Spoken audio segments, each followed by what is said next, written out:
जय हिंद। तो आज हम लोग पढ़ेंगे चुंबकीय क्षेत्र की तीव्रता। चुंबकीय द्विध्रुव के कारण अक्षीय स्थिति में चुंबकीय क्षेत्र की तीव्रता, चुंबकीय द्विध्रुव के कारण निरक्षीय स्थिति में चुंबकीय द्विध्रुव की तीव्रता। और सबसे पहले हम जानेंगे कि चुंबकीय क्षेत्र की तीव्रता क्या होती है। ठीक है, एक चुंबक की वजह से उसकी तीव्रता जो है क्या होगी। एक चुंबक की खुद की तीव्रता हमको पहले समझनी पड़ेगी, तब हम चुंबकीय द्विध्रुव के कारण निरक्षीय और अक्षीय स्थिति में जो है तीव्रता समझ पाएंगे। ठीक है, तो अगर हम बात करें चुंबकीय क्षेत्र की या चुंबकीय तीव्रता की, ठीक है, चुंबकीय क्षेत्र की तीव्रता, चुंबकीय क्षेत्र की तीव्रता, ठीक है। तो चुंबकीय क्षेत्र की तीव्रता को हम कैसे समझेंगे, देखिए मान लीजिए ये हमारे पास एक बार मैग्नेट है, ठीक है, बार चुंबक यानी कि क्षण चुंबक। ठीक है, अब इस क्षण चुंबक में एक तरफ माइनस है, एक तरफ मान लीजिए प्लस है, यानी को बोले तो ये नॉर्थ पोल है और ये साउथ पोल है। ठीक है, अब जैसे हम कूलाम का नियम नहीं पढ़ते हैं, एक तरफ माइनस क्यू एक तरफ प्लस क्यू जो है चार्ज, दो चार्जेस फिक्स होते हैं, तो उनके बीच जो है हम लोग क्या निकालते हैं, बल निकालते हैं। समझ में आ रही बात। जैसे मान लीजिए यहाँ पर उसमें क्या होता था, माइनस क्यू और प्लस क्यू। अब इनके बीच लगने वाला आकर्षण और प्रतिकर्षण बल, ठीक है, यानी कि इनके बीच हम बल निकालते थे। यहाँ पर दो चार्जेस अलग अलग हैं, हम इन दोनों चार्जेस को अलग अलग कर सकते हैं, लेकिन यहाँ पर ऐसा कोई केस नहीं है। हम कभी भी एक मैग्नेट से नॉर्थ और साउथ को अलग नहीं कर सकते। इसलिए अगर हम इसको बहुत तोड़ देना, अगर तोड़ते जाएं तोड़ते जाएं तोड़ते जाएं, फिर भी हम पाएंगे कि नॉर्थ और साउथ उस छोटे से यानी कि टिनी पार्टिकल ऑफ मैग्नेट में मौजूद मिलेंगे। तो इसमें साउथ और एन को जब अलग नहीं कर सकते, तो हम साउथ और एन को अलग लिखेंगे भी नहीं। हम इसको सीधा सीधा जब इसमें लिखते थे क्या, एफ प्रोपोर्शनल टू के और Q1 Q2 upon are square.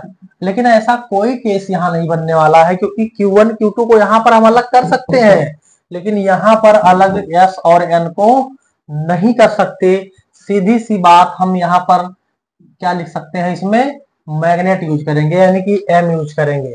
तो यहाँ और दूसरी चीज, यहाँ पर आवेशों के कारण बल निकला था, और यहाँ पर दोनों नॉर्थ और साउथ पोल के कारण जो है मैग्नेटिक कह सकते हैं, क्या नाम है, मैग्नेटिक फील्ड की जो है इंटेंसिटी जानेंगे, चुंबकीय क्षेत्र की तीव्रता जानेंगे, जिसको हम यहाँ पर किसे लिखेंगे, बी से। ठीक है, वहां पर उसके बीच बल लग रहा था तो उसको एफ से लिखते थे। यहाँ पर जो इसके बीच बल लगेगा यानी कि चुंबकीय क्षेत्र की तीव्रता को हम बी से लिखते हैं। देखिए यहाँ पर जो बी होगा ना, वो किसके प्रोपोर्शनल होगा, साउथ और नॉर्थ पोल के जो है प्रोडक्ट के, यानी कि दोनों ही जो है पोल के गुणनफल के प्रोपोर्शनल होगा। लेकिन हम दोनों को अलग अलग लिख नहीं सकते, तो हम सीधे क्या लिखेंगे, मैग्नेट लिखेंगे। दूसरी चीज, अगर हम इसके बीच की दूरी की बात करें ना, दूरी, तो देखिए ये मैग्नेट है, ठीक है। तो अब अगर यहाँ पर नॉर्थ और साउथ पोल दूर दूर किए जाए, यानी कि जो है जो बार मैग्नेट होना क्षण चुंबक, उसकी लेंथ ज्यादा होनी चाहिए, तभी तो आर की दूरी बढ़ेगी। तो अगर आर हमको बड़ा करना है तो हमको क्षण चुंबक बड़ा लेना होगा, छोटा लेंगे तो छोटा आर, कम आर की दूरी रहेगी, यानी कि आर छोटा रहेगा। तो जैसा भी हो, इसकी लेंथ बड़ी हो सकती है, तो यहाँ पर जो है ये 1/r स्क्वायर होगा, यानी कि क्या नाम है, आर स्क्वायर के व्युत्क्रमानुपाती यानी कि इनवर्सनल होगा। अब फाइनली हम अगर इस दोनों ही को जो है, दोनों ही समीकरण को क्या करें, मिला दें, तो हमारे पास एक नया जो है प्रोडक्ट बन के आएगा कि देखिए दोनों तरफ बी सेम है, तो बी हो गया प्रोपोर्शनल हो गया। यहाँ पर 1/r है ना, तो दोनों को एक साथ कर देंगे तो m इंटू 1/r स्क्वायर हो जाएगा। ठीक है, अब अगर इसको थोड़ा और सही करें तो इस प्रोपोर्शनल को हटा के हम इक्वल लगा दें तो उसका इसको कांस्टेंट आ जाएगा, ठीक है। और कांस्टेंट के बाद में फिर m अपॉन आर स्क्वायर। थोड़ा और सही करें तो देखिए मैग्नेट में ना, जैसे यहाँ पर कूलाम के नियम में जो कांस्टेंट था ना, उस कांस्टेंट का मतलब था 1/4 पाई एप्सिलॉन नॉट, यही था ना। लेकिन यहाँ पर चुंबक के मामले में जो k यानी क्या नाम है कांस्टेंट होगा, वो μ0/4 पाई होता है। रही बात m अपॉन आर स्क्वायर की, तो वो भी हो गया, ठीक है। इस तरह से जो है ये हमारा चुंबकीय क्षेत्र की जो है तीव्रता हो गया। अब इसी चुंबकीय क्षेत्र की तीव्रता से, इसी फॉर्मूले से हम एक जो है चुंबकीय द्विध्रुव के कारण अक्षीय स्थिति में और निरक्षीय स्थिति में, दोनों ही केस में क्या निकालेंगे, चुंबकीय क्षेत्र की तीव्रता। तो ये हो गया।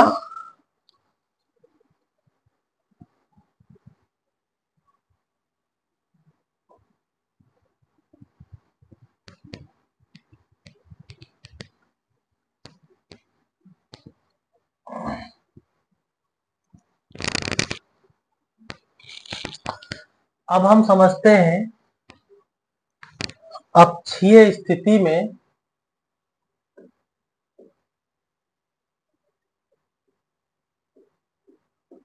अक्षीय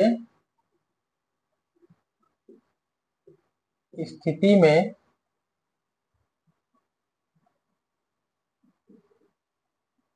चुंबकीय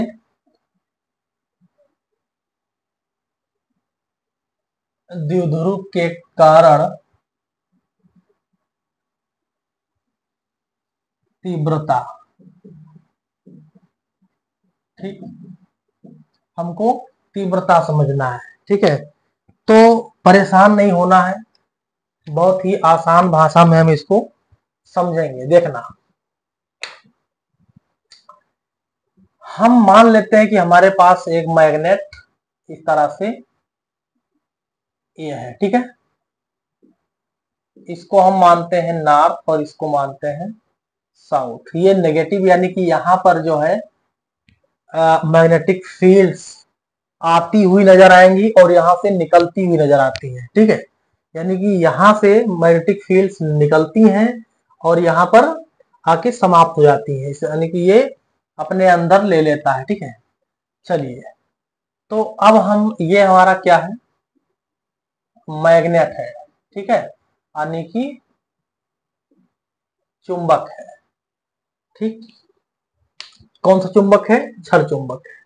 अब इस क्षण चुंबक की वजह से ना हमको क्या जानना है, इसके अक्ष में, यानी कि इसी के अलोंग किसी पॉइंट P पर, ठीक है, किसी पॉइंट P पर चुंबकीय क्षेत्र की तीव्रता जाननी है, ठीक है। पॉइंट P पर चुंबकीय क्षेत्र की तीव्रता जाननी है। तो इस यन की वजह से ना ये एकदम समझ लीजिए कि विद्युत द्विध्रुव की तरह काम करेगा। ये अपने आप में पॉजिटिव होता है और ये नेगेटिव होता है। तो जब ये पॉजिटिव है तो ये चीजों को बाहर निकालेगा अपने से, यानी कि इसकी वजह से यहाँ पर जो चुंबकीय क्षेत्र की तीव्रता होगी वो इधर की ओर होगी, ठीक है, बाहर की ओर होगी, यानी कि इसको हम कह सकते हैं B1, ठीक है।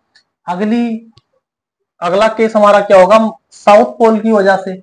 तो साउथ पोल की वजह से जो चुंबकीय क्षेत्र की तीव्रता होगी वो अंदर की ओर होगी, किधर होगी, अंदर की ओर, और इसको हम लिख सकते हैं B2। अब इस B1 और B2 की वजह से, या इस B1 और B2 का जो परिणामी होगा ना, वही तो हमको निकालना है, ठीक है। यानी कि दोनों ही पोल की वजह से जो हमें परिणामी चाहिए, वही जो है हमारा अच्छे स्थिति में चुंबकीय द्विध्रुव के कारण तीव्रता होता है, ठीक है। चलिए देखिए, अगर हम इस चुंबक को डिवाइड करें ना मिडिल पॉइंट से, तो इसको हम O मान सकते हैं, और इस पूरे चुंबक की जो हाइट है, जो लेंथ है ना, उसको हम क्या मान सकते हैं, 2L। जैसा कि आप समझ पा रहे होंगे कि जैसे हमने वैद्युत द्विध्रुव में माना था 2L, वही वजह यहां पर भी है 2L मानने का, ठीक है। चलिए, अगर हम इसको यहां से और अलग करने की कोशिश करें ना, तो इधर की जो लेंथ हो जाएगी वो यल हो जाएगी और इधर की भी यल जो है लेंथ हो जाएगी। समझा नहीं? अगर हम इसके मैग्नेट के सेंटर से इस P तक की दूरी को जो है नोट करें तो क्या हो जाएगा, स्मॉल r हो जाएगा। बात समझ में आ रही है ना? और यहां से अगर इसके डिस्टेंस को फाइंड आउट किया जाए, ठीक है, तो यहां से यहां तक का जो डिस्टेंस होगा वो क्या होगा। अब ये टोटल यहां से यहां तक r है और इतना हम और रिवर्स हो गए तो l उसी में से r में से मतलब माइनस हो जाएगा। तो ये हो जाएगी क्या,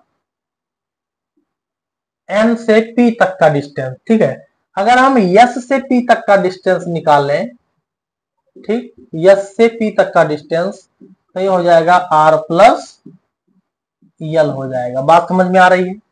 ये तो हमारा डायग्राम बन चुका है। अब इसको हम सॉल्व करते हैं बहुत ही आसान तरीके से, बस आप समझें। ठीक है, अगर हम इस यन की वजह से, ठीक है, क्या नाम है, यन के कारण तीव्रता देखें ना, यानी कि बात करते हैं हम B1 की। यन को हम क्या माने थे, B1 माने थे। तो ये हमारा क्या हो जाएगा। अब आपको चुंबकीय क्षेत्र की जो तीव्रता हो तो बता दिए ना, मालूम है क्या होता है, म्यू 0/4 पाई एप्सिलॉन नॉट और m/r²। ठीक है, अब यहां पर जो r² होगा वो क्या होगा, r कितना है इसके कारण निकाल रहे हैं ना, तो दूरी यही ली जाएगी r minus L, r minus L का स्क्वायर हो जाएगा।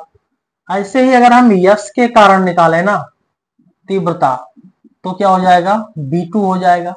और B2 आप जैसा कि समझ पा रहे होंगे कि साउथ नेगेटिव होता है और ये मैग्नेटिक फील्ड को खींचता है, यानी कि ये जो फोर्स लगाएगा यहाँ पर उसका डायरेक्शन अंदर की ओर होगा, यानी कि अपोजिट डायरेक्शन होगा। और अपोजिट डायरेक्शन के केस में हम क्या लगाते हैं आपको मालूम होगा,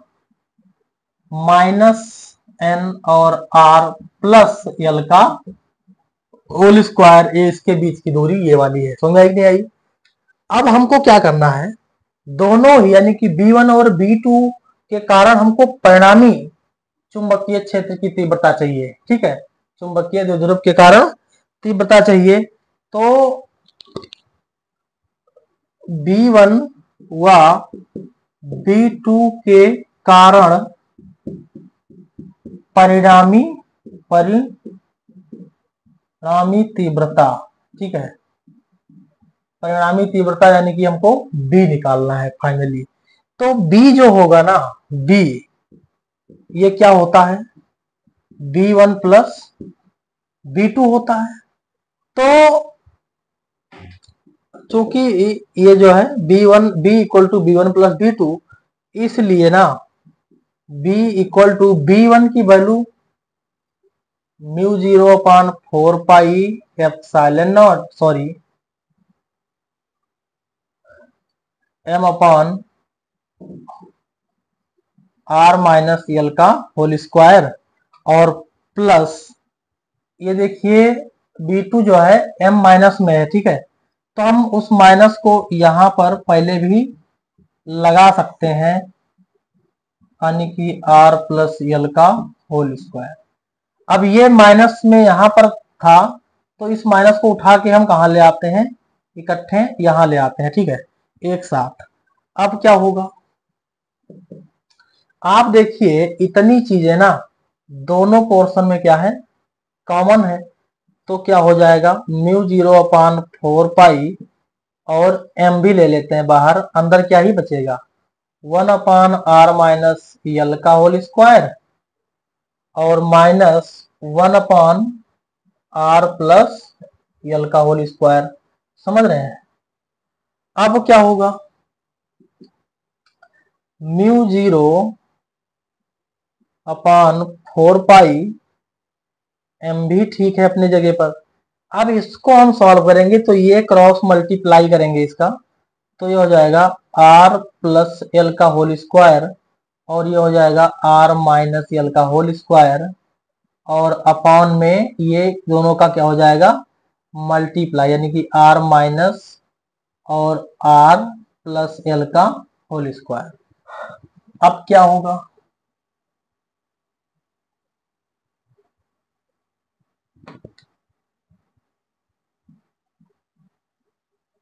ठीक। यहां पर अब देखना, म्यू 0/4 पाई तो ठीक है, यम भी ठीक है। अब चेंजेस इतने के अंदर आने हैं, तो ये तो लिखा है a प्लस बी का होल स्क्वायर, और ये लिखा है a माइनस बी का होल स्क्वायर। तो ये क्या हो जाएगा, R square plus L square plus 2RL minus bracket में R square plus L square minus 2RL और ब्रैकेट बंद, और ये हो जाएगा जो है आर माइनस एल और आर प्लस एल। तो हम यहाँ पर आर स्क्वायर 1 और आर स्क्वायर 1 लिख लेंगे, क्योंकि यल जो है ना, यहाँ पर देखिए यल आर के कंपैरिजन में बहुत छोटा है, इसलिए यहाँ पर यल को नेग्लिजिबल मान लिया जाएगा। ठीक है, यहाँ पर यानी आर जो है ना, आर वो यल से ना बहुत बड़ा है, इसलिए यल को यहाँ पर नगण्य मान लिया गया, 0 लगभग मान लिया गया, और यल खत्म हो गए तो आर स्क्वायर बच गया। यहाँ से यल को हमने क्या मान लिया, 0 मान लिया। ठीक, तो यल खत्म हो गया।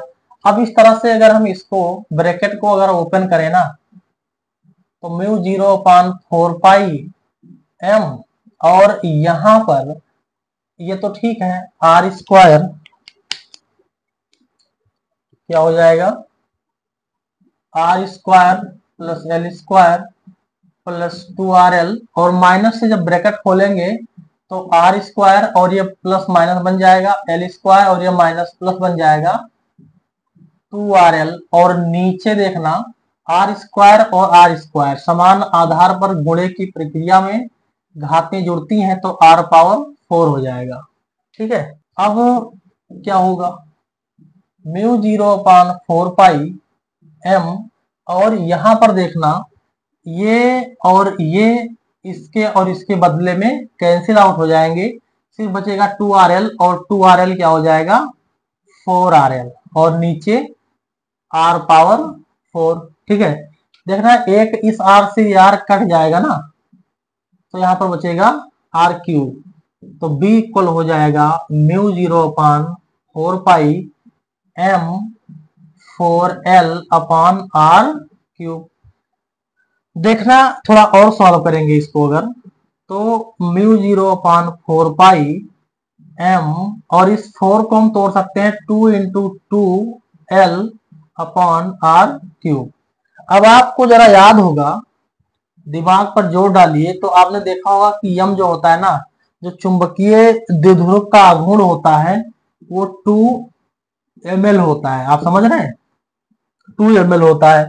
तो यहां पर ये क्या हो जाएगा, म्यू 0/4 पाई, और ये 2ml। ठीक है, यानी कि ये यहां से 2l ले लीजिए, यहां से m ले लीजिए, तो ये क्या हो जाएगा 2ml, यानी कि इतने के बदले में हम कैपिटल M लिख सकते हैं, और 2 बचेगा जो ये 2 हम आगे लगा देंगे, नीचे r3।